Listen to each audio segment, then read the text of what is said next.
Scenic mountain drives are some of the best road trips you can enjoy. Amongst the best is the Tail of the Dragon, mostly to those who enjoy traversing mountain road trips in sports cars and on motorcycles. The attraction of the Tail of the Dragon is the beautiful dense forest mixed with the thrill of feeling yourself glide through the 318 curves in 11 miles. Driving this road is a nature lover's journey and a technical driving road for the experienced daredevil. Be mindful, though, it can be very dangerous. Welcome to Motoring Fanatic, where great cars and great roads make a perfect pair. Share your thoughts in the comments below, please. And you can also share your thoughts on the Motoring Fanatic Facebook page. Please like and subscribe. I really do appreciate it. Crossing through the Great Smoky Mountains in Tennessee and North Carolina is a road known for its 318 curves, making it one of the most thrilling and scary roads in America. Motorcyclists and sports car enthusiasts consider the road a bucket list requirement. We took our 2022 Toyota GR86, a great little sports car, and it worked out perfect for this road. Other Corvettes were there, along with a herd of Mustangs, considering they had just completed a rally. And by the way, rallies are fairly common on this road. Might be good to know. The Tail of the Dragon is Highway 129 in Tennessee, crossing the state line from Tennessee into North Carolina and bordering the Great Smoky Mountains and the Cherokee National Forest. 11 miles of uninterrupted, curvy forest thrills and excitement. But use caution. Use caution. It hides potential dangers due to the numerous tight turns and often high traffic volume. Most reviewers would rate it as a must-do for experienced driving enthusiasts, but advise, as I said, caution for the beginners. What's that? Well, how does this road rate?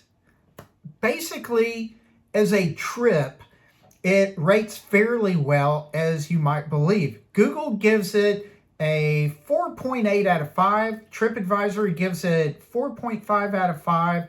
And All Trails the same, 4.5 out of 5. And to be fair, there are some not so perfect reviews from within TripAdvisor, and I sort of agree a little bit. This one guy gave a 3 out of 5 because it's only one of many great roads, and it's just well known because of publicity. So just a little bit of a reality check there. But it is a great road.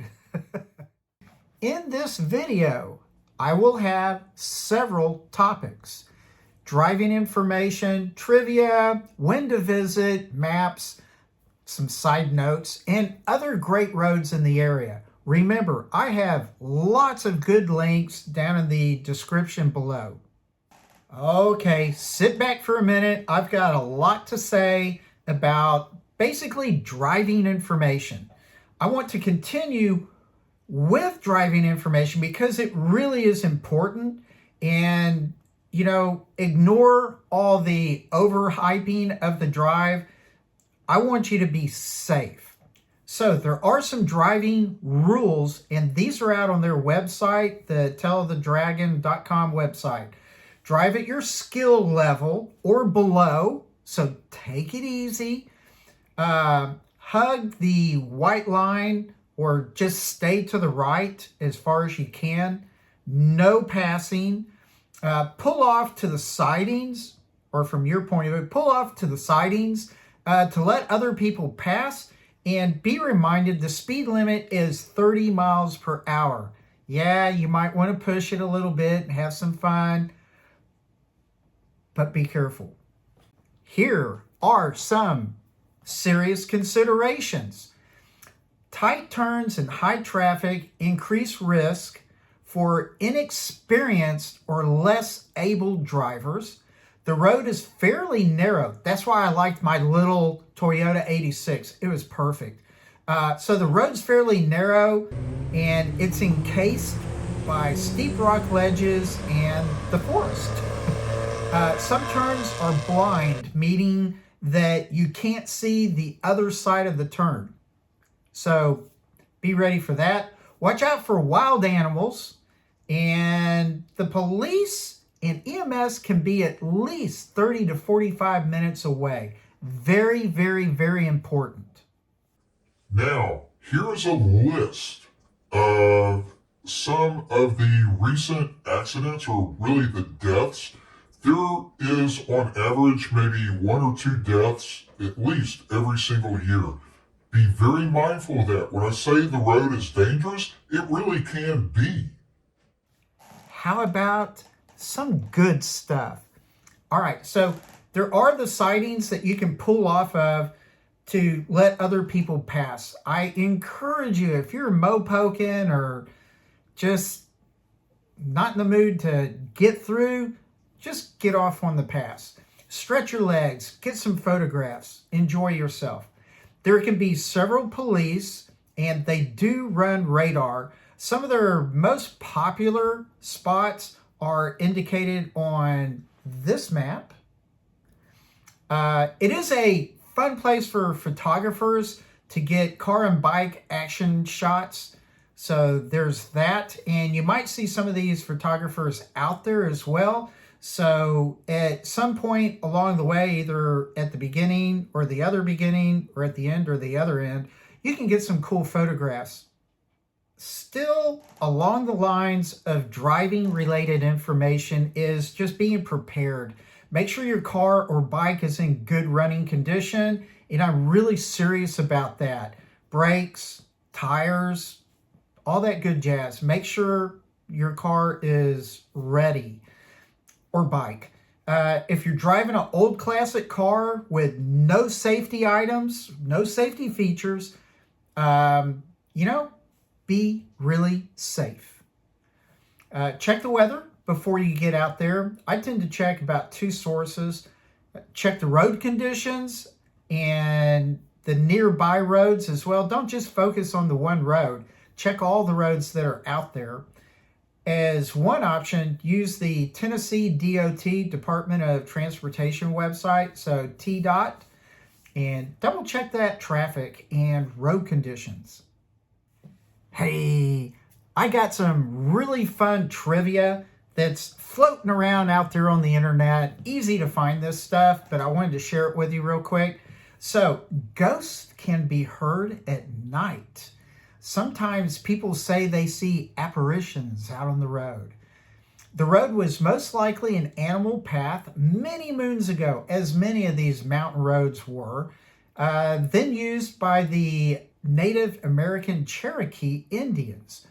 Perhaps in the late 1700s, very, very early 1800s, the Deal family ran a small outpost near the Tennessee-North Carolina state line, hence the name Deal's Gap for the hub town, probably where that name came from.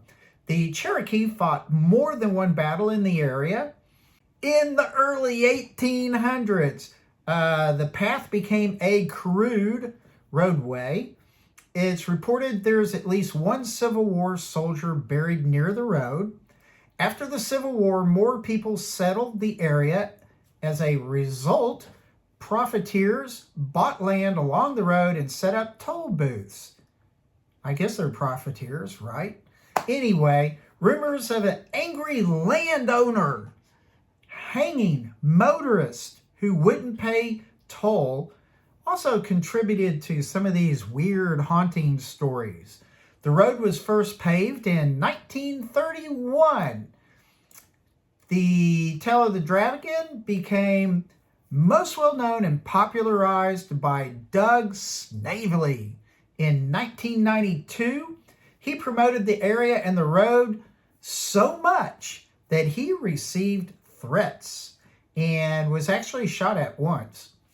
And this is a quote right here. So the road and nearby Cheowa Dam were featured in the 1993 movie The Fugitive with Harrison Ford, and parts of what they say here, Gearhead's classic two-lane blacktop from 1971 actually features most of the road at the very end of the movie. And the last thing I've got here is if you hear anything about the road being closed, ignore it. It could be closed for about 15 minutes at a time if somebody is filming a movie or a commercial, something like that. Now, you are curious as to what the best day and time is to visit. There probably really isn't a great day and time. The best months are April through July, which is your busy, touristy time period anyway. We drove in late July on a Sunday, and that was, a pretty quiet day. Avoid it during the spring rains. Never drive during the winter. Aside from treacherous road conditions during the winter, apparently, I've read, you are more likely to meet up with bears, maybe wild boars at some point in time as well. So be careful. Time of day. So they're saying just for these 17 miles, you can zoom all through this in about 30 minutes. It take you a little bit more time if you hit some of the little sightings and do some photographing and sightseeing and such, and other variables, considering how much time you might spend on some of these other roads on the outskirts as well. So anyway, it can take you a while to buzz around this area, but the best time of the day, theoretically, and as expected, is 11 a.m. to 5 p.m. Here again, we went on a Sunday, and there was not a lot going on, so it really didn't matter what the time was. From Tallahassee to State Line is great. So that whole section of Tail of the Dragon is wonderful, very fun. And then you finally, as you get close to the state line, you're at Deal's Gap. So from Deal's Gap, what we did, we went on and we ignored 129. We hopped on Moonshiner 28. So Highway 28, another really marvelous drive. You can stay on 129 if you wish. Both 129 and 28 intersect 143 and then further as you go south, 74. Consider driving Highway 441, but be aware that is a high tourist traffic road. It is really nice though. You can also see on the map that there is the Blue Ridge Parkway. It is really, really close, at least the southern part of it or so. And if you've got the time, hop on that guy. It is beautiful, a very, very nice, relaxing drive. This is not a place that you want to take your pets at all. Dogs are not allowed on any of the walking trails in the area. So yeah, maybe if you're blowing through or something real quick, no big deal. Otherwise, I would not say take a pet. No, don't. As I mentioned before, there are other really great roads around. Please consider if you're a driving enthusiast or a motoring fanatic, hey, make time for these other roads. So we drove Moonshiners 28, Highway 28, fantastic road. It splits off from Highway 129 there at Deal's Gap. When I looked at the maps when we were out driving, I could tell 28 was a pretty exciting looking road. So we took that once we were kind of done with Tail of the Dragon. We actually drove 28 through Tennessee, North Carolina, Georgia, and I believe South Carolina. So it's a significant road. Another highway going east from Tellico Plains, Tennessee is 165. Then continuing as it changes to Highway 143 into Robbinsville, North Carolina, an absolutely great road. So check some of these other roads out. The Tail of the Dragon has become the ultimate motoring destination, a bucket list road for virtually every motorcyclist and sports car driver. To compare a mountain or back road drive, well, you will find yourself comparing other roads to the Tail of the Dragon, the grandest road for benchmarking any other mind-bending country back road. Albeit very publicized, it's the gold standard of which you will find yourself comparing all other drives that you have in the future or in the past. I say drive it, bike it, enjoy the thrill, enjoy hitting that like button down below and curving your way to the subscribe button. That would be great. Please be certain to exercise great caution when traveling winding mountain roads so you can enjoy the many roads like in this one area. You need not become another haunting legend of the Tail of the Dragon. So please take it easy, relax, enjoy that great ride of yours, and have a motoring fanatic adventure. Bye.